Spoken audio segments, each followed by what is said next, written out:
How's it going, folks? My name's Nick. This is Otto, my co-star. It's the garden cat, and this is the Otto Permaculture vlog. We're gonna do another homestead update. I can't believe it's already December.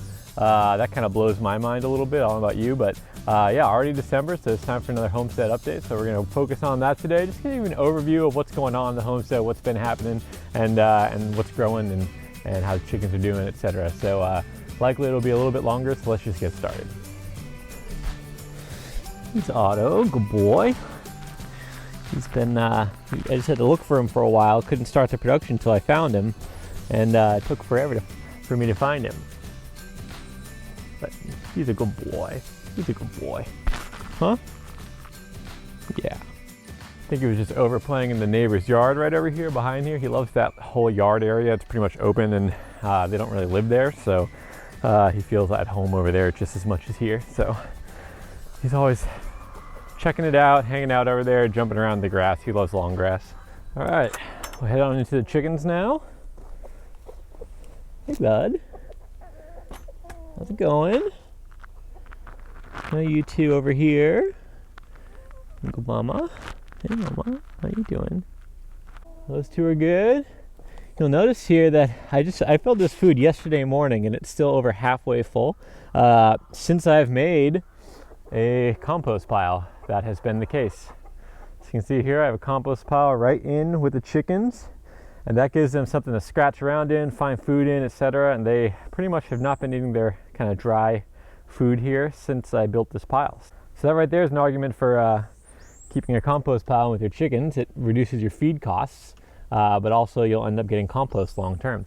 We're gonna take a look at this compost. Here's Henry. Here's another update. I'm not sure if you haven't been following my channel for this whole month. Henry, we found out, is a male. Henry's a rooster. So Henry's name is very appropriate. And my guess is it's because he was named Henry, he ended up becoming a rooster. No, but whenever I would let all the other chickens out when we were keeping him in the pen over here, so I think last homestead update, he was actually still living in this little kind of mini pen on the side here. And then it was just recently that we ended up getting him to stay in this pen over here with the rest of the chickens. It was just kind of like one day he was just like, all right, fine, I'll stay here. So that took a very long time to happen, and now it's here. But anytime I would let the other chickens out here and he was stuck over there, he would sit there and make a lot of ruckus, and all of a sudden I'd start hearing these rooster calls. And so eventually I finally kind of caught him doing it in the act. So it took a while for us to figure out exactly that, but now we know he is a rooster. It makes more sense why he wasn't quite accepted into the flock immediately, because this other rooster was probably not really too happy about having another one to deal with. So that's a nice thing to know. It also means that we don't really need Henry, but until he becomes a huge nuisance, which is still kind of a ongoing problem here. He loves to get out and go all over the garden, so we're still watching that. It's still a possibility that we'll end up calling Henry, but for now we're gonna keep him. So good job, Henry. See down here, the twins, they're getting huge. They're getting to the point where they're probably about to be laying, and you can see the rooster is just as protective of those two now as are the other two hens. So it's really nice to see that. Glad that he's attaching on there. So this compost pile, this was actually a failed compost pile. I just did a video earlier this week on basically how to fix a failed compost pile, and so I'll leave that linked above if you didn't see it already. But this pile I've tried, so I think almost a week, a little bit more a week in, and this is actually my third turn, but really I completely reset the pile because this pile was just simply not heating up. I couldn't get it to get past up to the 140 degree mark, about what is it again, 60 degrees Celsius. I just must have been using a bad nitrogen source, which is really the thing that heat up the pile. But now I'm happy to announce that we are up at 140. That's pretty much the minimum I would want to be at. And now that I hit this, I hit 140 yesterday, so I'm going to be waiting 3 days from yesterday. So today's, I guess, day 1, and then tomorrow will be day 2, and then the next day I'll actually turn the pile. Because I want that center of the pile to be at 140, or basically between 140 and 165, between 60 and 70-ish, or 75-ish degrees Celsius there. I want the center to be at least at 140 for 3 days. If it's 150 or so, I can do 2 days. If it's 160 plus, I can do 1 day and then turn it. That's just to make sure that all of the negatives, the weed seeds, the pathogens, or anything like that are destroyed in the process due to the heat.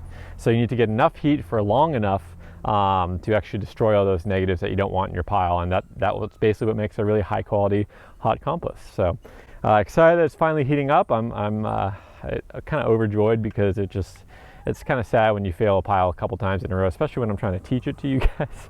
Although really, failures are a really good teaching tool. So that's what's going on with the compost. These guys have plenty of food. I just refilled their water yesterday, so they should be just fine. And we're moving on. Another project that got done this month is this gutter. Finally installed a gutter onto the chicken coop here, so we can start collecting the rainwater, so I can use that as the water for the chickens. I currently don't have a bucket, an actual kind of barrel to be storing it all in, so I'm just using a 5-gallon bucket for now, and it just collects here. I just need to make sure I empty that every once in a while, so that we don't get mosquitoes breeding and living there. So but nice to have actually used that water that filled up last week. We had a whole bunch of rain last week, and that bucket filled up, and I actually used that to water in some new seedlings that I planted a couple days ago. So nice to be able to be reusing that rainwater. Plants always prefer rainwater, so it's always good to try to give them that if you can. If you haven't been following along, I cleaned up this upper bed. I guess it doesn't really look super clean at this point because it's kind of been growing out again, but you can see here, this is the perennial peanut. It's not the kind that produces like actual peanuts that you would eat, but it's a nitrogen fixing ground cover, and after I cleared out the other things, it started to come back and take over again. So I'm hoping that's going to end up being the primary thing on this little bit of a slope, to give me some nitrogen fixation, and also those beautiful little yellow flowers they produce. But right next to me here, we can see this is katuk. This is a perennial green, a perennial small shrub. You can cut it back, it'll keep growing back, and all these leaves are edible. It has kind of a nutty flavor, really good. And the seed pods, if you actually get to one of the seed pods, you can see here are all the flowers of the, lots of cool flowers. They're kind of these weird kind of red flowers. I haven't really seen any flowers like them before, so kind of cool. But yeah, those flowers end up producing this little bit of like a seed pod, and it kind of has a crunch like a breadcrumb, so it's kind of a crunchy thing. Tastes good. These guys are just about ready for harvest. That's going to be up next, or really soon, probably maybe this week or next week. Probably just cut them down. They're at the point now, I think, where we can end up using them green at least. So those will be coming down soon. Nice to see. This bed up here, we got some new eggplant I just put in recently. An eggplant there. I put one there, but it died, unfortunately. But here's another one here. That one's taking pretty well. This guy seemed to get knocked over from something or other, but he is there. And there's another one up there. So we got some eggplant growing in. I got one more over here. This bed was kind of cleaned out. This used to be our big flower bed, but I cleaned that out, and because basically those were annual flowers, so they were going to die back, and that's okay. So I actually used the seeds to reseed. Actually, I reseeded right in here, and I also reseeded over there with those zinnia flowers that were there to hopefully get some more zinnias coming up. We do love them. They're attracting lots of birds and bees. I guess some birds, but mostly bees and butterflies, and that's what we really want to see there. So I'm hoping some of these little seedlings that are kind of popping up over here are the zinnias. I actually kind of forget what they look like when they're new, so I guess we'll just have to see. But there's a bunch of seed down there, so hopefully some of them will take. This upper bed, the comfrey from way back, I butchered that splitting of it, but it did come back, so I'm happy with that. Nice arugula bed here, it's doing well. All these beds have had compost added to them somewhat recently, so that's nice. Everything popped right after that. I just bought this citronella yesterday. It's just from Home Depot. I had to run there for a few supplies, and I typically don't buy plants from a big box store like that, but I just wanted to get a couple things, and I saw that there, so we're gonna see if that takes. Look at this cat, just chilling right in the middle of the path here, just having a good time, taking a little nap while I'm doing all the work here. You're supposed to be helping me, bud. You're the co-star here. It's not very good to be napping on the job, you know? I suppose that's the benefit of being a cat. You can do whatever you want, and no one cares. All right, this upper bed here, this thing, we got a bunch of radish coming up. That's kind of the big green leaves you see there. There's some carrot coming up on this side too. There's a long row of carrot there. And I also see an amaranth all throughout this bed, and I have yet to see really the amaranth really take over. I'm thinking that this stuff here, some of this might be the amaranth. but honestly I've never grown amaranth, so the only thing that I have to reference it by is the lower bed, and I'll show you that in just a minute, where I have a whole bunch of seedlings going up that I know are amaranth, so I'm going to base pretty much all my information off of that one little bit of seeding down there. This bed, right after I seeded initially, it got pretty destroyed by the chickens. They came in and kind of scratched all over it, so I wasn't really expecting too much, but we actually do have, I had a whole row of carrots, 1, 2, 3, 4, I think there's 5 or 6 carrots along the back row there.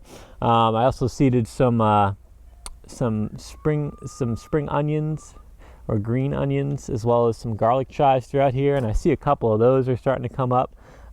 So you know, there are things growing in here, and I just kind of have to I'm letting it kind of do its thing a little bit longer, let those things get a little bit more mature, a little bit more hefty before I start to reseed or transplant into there. So I will end up being transplanting there because I want to actually have some sort of yield, you know, obtain a yield. That's one of the permaculture principles. Obtain a yield. If you don't obtain a yield, what's all the work for, you know? So I do need to make sure that I'm getting something there. Otherwise it'll just be kind of a sad day for me. This partridge vine's going crazy. It's kind of rooting down here. It is completely taken over this little area. Look at it, it's climbing up into the tree here. This is a support tree, so I don't really mind if this partridge ends up taking some of this down. My plan eventually is basically to cut this tree back, probably about this height, just so that then it'll grow a bunch of different stakes here, and I can use those for garden stakes eventually, and it'll also provide nice feathery high shade. That's what I'm looking for. See those leaves there? They're not completely closed off. They still let some light through, but it gives it a nice little block. And so I'm okay with having that throughout the garden, at least on the kind of northern side of my garden, which is where it is. And look down here, finally, after many rounds of seeding, we have a whole bunch of cilantro coming up. You can see it all through here, cilantro. And it's coming over here too. So this was mainly supposed to be primarily a cilantro bed, as well as a bed for some daikon radish and round radish. So I actually have both growing in here. I believe this is the daikon right here. It's the bigger stuff. And then the round radish, maybe the smaller one here.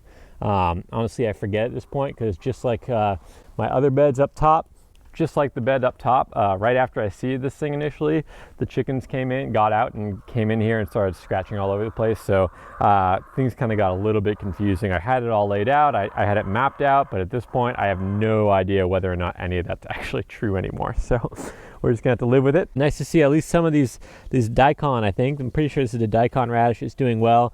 I like to see that growing here. That's gonna basically give a really deep tap root down there and help open up the lower layers of the heavy clay soil down here that I have, just to help get this bed into a little bit more of a better state.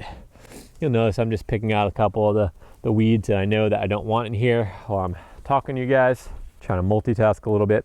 But yeah, this bed overall pretty good, happy with it. I'm glad to see there's actually cilantro growing, and we'll see how much of a yield we actually get for it and whether or not I actually have to reseed again or not. All this turmeric right here, it's pretty much ready for harvest, especially the one that's over here, this one here. I actually re-covered this area with soil, and you can see right there, that's the turmeric starting to come up, right over there. That's the turmeric starting to poke out. I actually remounded this so it'd grow a little bit more of the tubers before I harvested it. Otherwise it would have just kind of started popping out of the ground, but plenty to be harvested there. This one can definitely be harvested, and a couple of smaller ones probably, and I actually need to harvest them soon so they get a little bit more light into that upper bed, because right now these turmeric, they're actually helping me to be a little bit of a windbreak and also a little bit of shade, but at this point I want a little bit less shade because we are in the winter time, so I need as much sun as I possibly can get here on the homestead, because otherwise you know, just things aren't getting enough sun. And I can always take down more trees to get a little bit more sun, but this stuff right here, the height of this thing and the western sun that comes in, once it kind of comes down low at this point, it's kind of down here is where it's coming in the winter time, it's somewhere around there. And that lower sun in the evening would be perfect for this upper bed. It won't be too harsh or anything, so I do need to harvest these soon. So that's kind of on the to-do list of, it'll be a soon to harvest. There's some more turmeric popping out down there. Hopefully you can see that. Kind of cool to see the new growth coming up, and also cool to know that we have a turmeric harvest coming soon.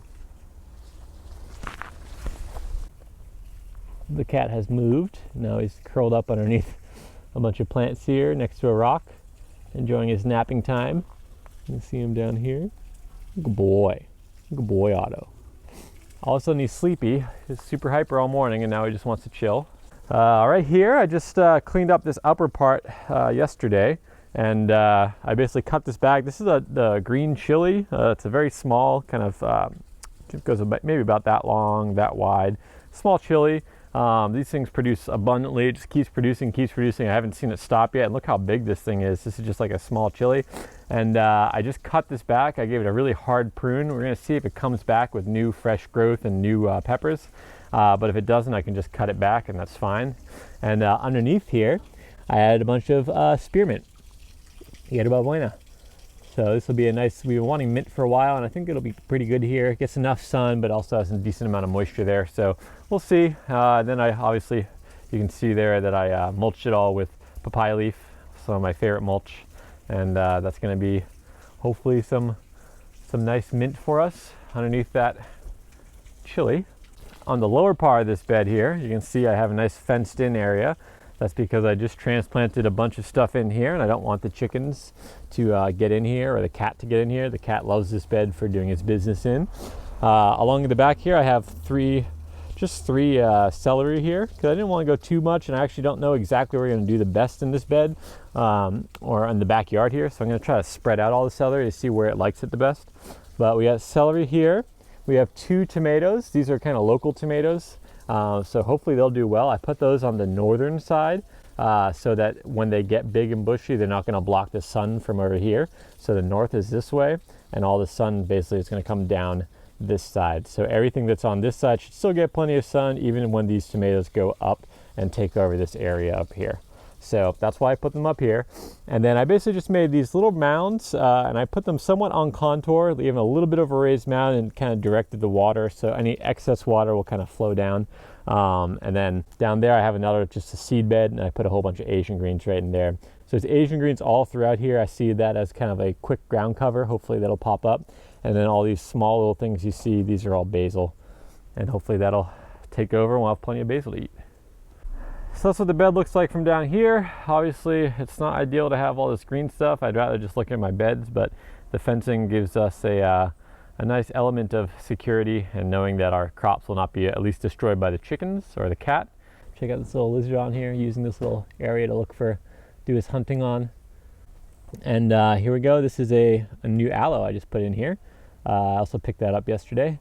And just put that right at the edge there. It's in between a couple of rocks here, so I think it'll be do pretty well there. They like a little bit of more heat and dryness, so that's where that's going to go. Hopefully it'll do well. Chickens really want to go out. They're yelling at me, but they can wait. All right, this bed, these Asian greens have been producing like crazy. It's like an Asian kale kind of variety thing. It grows similar to kale. Keeps growing and growing, but I just harvested these last week for our Thanksgiving celebration, and I've already seen 3, 4, 5-ish new leaves on each one. So really cool to see that. Love seeing when you prune, you get more growth, and that is also the case for things that you're eating. When you harvest, you get more production. So it's always fun to see that happening. Also in here I have tomatoes. These are aroma variety that are more local, so I'm hoping these guys will do well. So up there too. There's also sweet potatoes all throughout this bed. That's supposed to be the main crop in here, and I'm just kind of interplanting throughout just to see if we can get a little bit more production. This I believe is some sort of jautia, some sort of taro. I'm not 100% sure this is the edible kind. It might just be the wild kind, but I have a suspicion just based on the leaves and everything that it is the edible kind. So I've been leaving it until I can confirm that. But so if any of you out there know, this is an area where I'm still learning for sure, is these kind of bigger leaves, the taros, and it's everything. So I'd love to hear a little bit more what you guys, I think it's taro or cocoa yam, I think some people call it. Usually the non-edible kinds are super glossy here. This one you can see is pretty pale. It doesn't really reflect the light. It's just a nice pale leaf there. So I'm just kind of experimenting with that. We're going to see whether or not it produces for me, or if I just end up taking it out and using it as mulch. Either way, it's going to be fine with me. Just got this pot full of a parcha vine, another parcha vine, like we need more of that here now, but also a dragon fruit, a vining cactus. And this thing, it's all over here. It kind of all goes down here. You can see these kind of air roots coming out. So I'm going to try to put that somewhere back here. I'm not sure where yet. We just got that the other day. Greenhouse is still moving, still working. not working for us. It's what gave me the tomatoes and the basil to transplant, so it's nice to see that. See it working. A bunch of spring onions here that are ready to transplant, so those will be going in soon. Those will likely be going into that upper bed that I was saying that the chickens kind of destroyed, the one right up next to the path here. It's probably going to go into this bed right here. That was the original plan, and I put those in there as a backup for that bed just in case the chickens destroyed it, and they did. So we're ready for that eventuality. All right, and the final bed, this is a new one I just put in this month, and it's got it seeded and growing already, so I'm pretty happy about that. If you didn't see my video for this bed, the making of, etc., I'll leave that video linked above. It's kind of cool to check out the whole progress shots here. But basically, I used soil / compost that the chickens made. All this stuff that you can see here, you can see it's all just mulch now, but over time that builds up and they kick things down from up there, and the excess compost gets kicked down and everything just kind of builds up here. And so I actually harvested from here. All this area I harvested, and that became the topsoil / compost for this entire bed. So really cool. Like, I'm basically producing compost and producing topsoil right on site, and I'm able to create this huge bed using only the resources that I had on site here to kind of fill it up. So really fun. Really happy to see that happening. It's basically just that the design is working, the chicken system is working, everything's working. That makes me happy. But in this bed here, you can see I have a long row of Asian greens. These guys took off. I don't have to do anything to get these guys going. That's why I love Asian greens so much, especially here in the tropics. They just seem to do really well without any sort of extra help, so that makes me happy. Right here we got chayote. It's a perennial vining fruit. It's kind of like a mix between like a cucumber and a zucchini or something like that. And it's doing well. I got that fruit a while back, and the fruit actually you can't really separate the seed from the fruit, so you actually have to just let the fruit sprout. So I just was holding onto the fruit, it finally sprouted, and that's when I knew it was time to get this bed going. So I made this bed, and it is taken off. It's starting to grow up its little trellis. I have these just 3 stakes from various parts on the property here to help guide it up towards this fence line. That's where I want to go long term, and it seems to be doing just that, so that's really fun to see. Happy to see that that's growing. The other thing I'm really excited about in this bed here are these winged beans right here. All 1, 2, 3. I actually planted 10 throughout this bed, but only these 3 made it. And really cool because these beans, they produce obviously the edible seed pods and everything, but also the leaves are edible, the flowers are edible, and the roots themselves are edible as well. It makes a tuber that's like 25 to 30% protein. So really cool, multifunctional plant here.